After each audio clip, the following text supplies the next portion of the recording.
শুভ সকাল সকলকে। এই করোনাকালীন সময়ে অনেক অনেক ধন্যবাদ।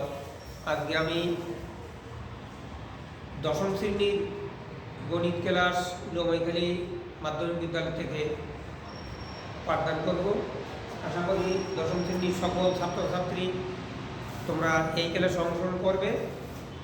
আজকে আমি তোমাদের ত্রিকোণমিতি অধ্যায় নবম অধ্যায় অনুশীলনী 9.1 ত্রিকোণমিতি সম্পর্কে আলোচনা করব।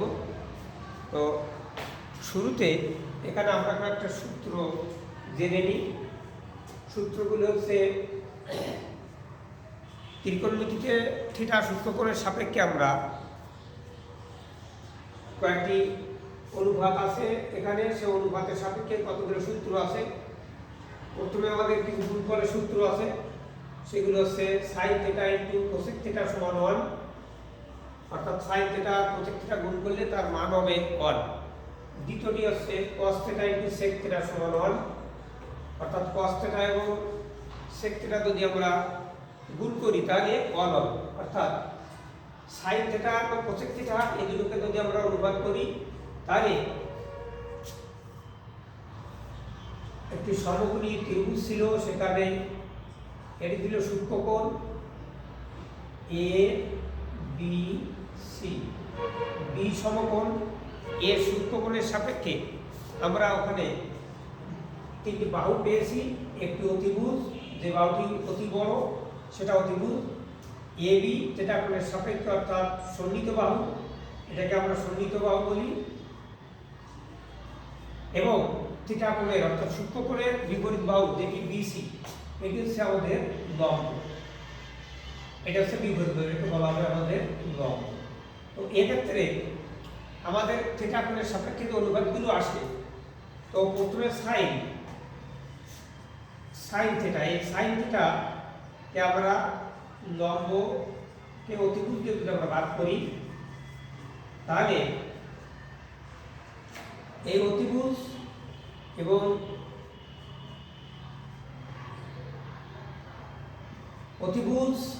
এবং লম্ব এদের ভিতরে সম্পর্ক, অর্থাৎ লম্বকে যদি আমরা অতিভুজ দিয়ে ভাগ করি কিংবা লম্ব ইস্টু অতিভুজের অনুপাতটাকে আমরা সাইন থিটা বলি। এভাবে কোসেক হতে পারে, এর বিপরীত যেটা সেটা হবে কোসেক, অর্থাৎ কোসেক থিটা সমান অতিভুজ বাই লম্ব। এই দুটোকে যদি আমরা গুণ করি তাহলে আমরা একটা মান পাবো, অর্থাৎ sign theta into cosec theta সমান লম্ব বাই অতিভুজ ইন্টু অতিভুজ বাই লম্ব বা বিপরীত বাহু সমান। এটা যদি আমরা কাটাকাটি করি ক্যান্সেল হয়ে যাবে, তাহলে এর মান হবে 1। ঠিক এভাবে আমরা তৈরি করব আরো দুটো সূত্র। এখানে sine theta into cosec theta সমান 1, পরবর্তীতে cos theta into sec theta সমান 1, tan theta into cot theta সমান 1। তো এভাবে আমরা কসকে তৈরি করব। কস হচ্ছে কস থিটা সমান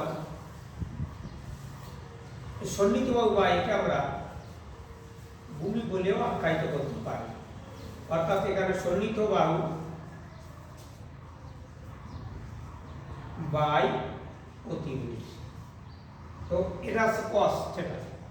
এর বিপরীতে আসে সেক থিটা সমান অতিভুজ বাই সন্নিহিত বাহু।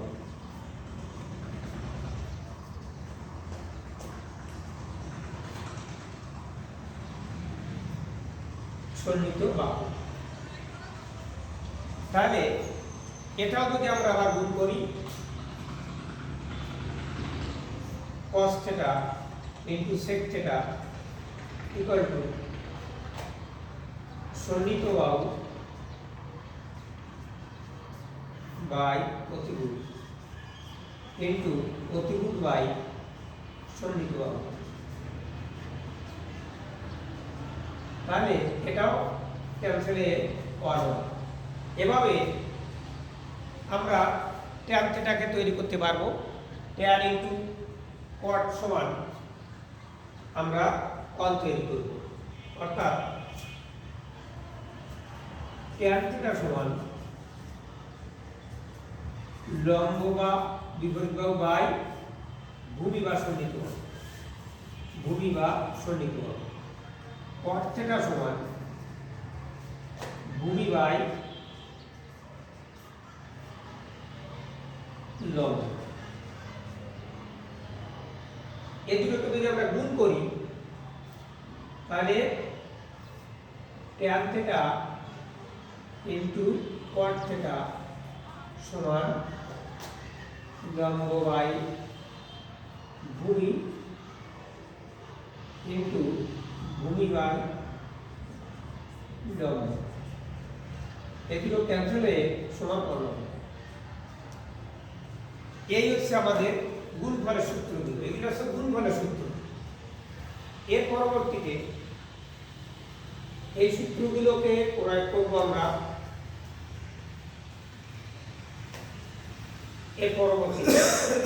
বর্গের সূত্র আছে আরো তিনটি, এই দুটো, এই মোট তিনটি, এটা হচ্ছে বর্গের সূত্র,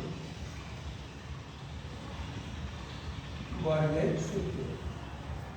আর এগুলো হচ্ছে গুণফলের সূত্র।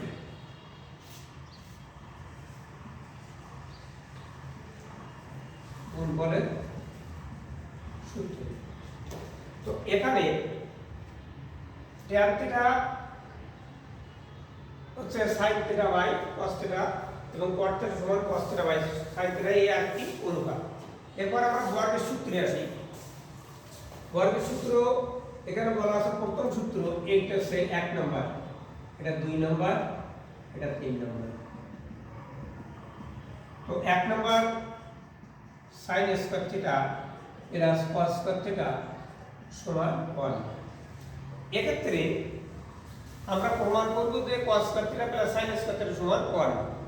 তো এখানে বাম পক্ষ আমরা আগে লিখি sin square theta plus cos square theta. এখানে sin স্কয়ার মানে হচ্ছে লম্ব বাই অতিভুজ,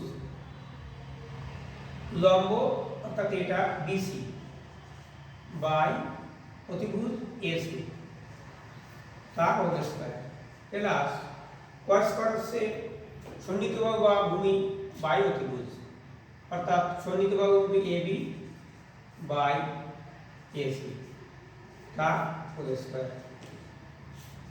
এখন স্কয়ারটা যদি আমরা সেপারেট করি, আলাদা করি, তাহলে BC square by AC square plus AB square by AC square.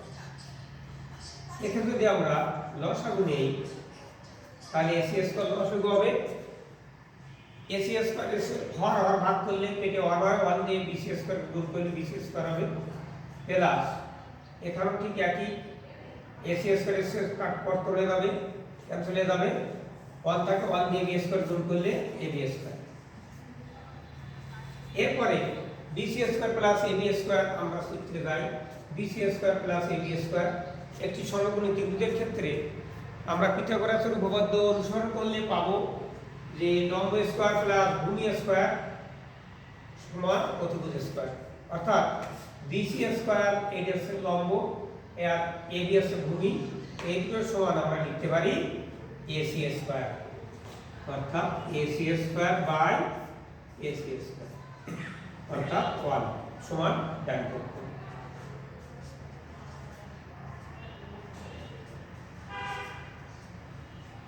এভাবে আমরা 2 নম্বর এবং 3 নম্বর সূত্র প্রমাণ করতে পারি। আর এই সূত্র আরেকবার দেখে নিই, sin square theta plus cos square theta, অর্থাৎ এখান থিটা কোণের সাপেক্ষে আমরা যে অনুপাত sin square theta plus cos square theta সমান প্রমাণ করব। বাম পক্ষ আমরা sin স্কয়ার আছে প্লাস cos স্কয়ার আছে, এখানে আমরা অনুপাত চলে যাব, অর্থাৎ এই sin অনুপাতটা কোন বাহুর সাথে কোন বাহু নিয়ে হবে, অর্থাৎ লম্বকে যদি আমরা অতিভুজে ভাগ করি তাহলে sin হয়, এই sin স্কয়ার আছে প্লাস cos স্কয়ার হবে, ভূমিকে যদি আমরা অতিভুজ দিয়ে ভাগ করি তাহলে সেটা হবে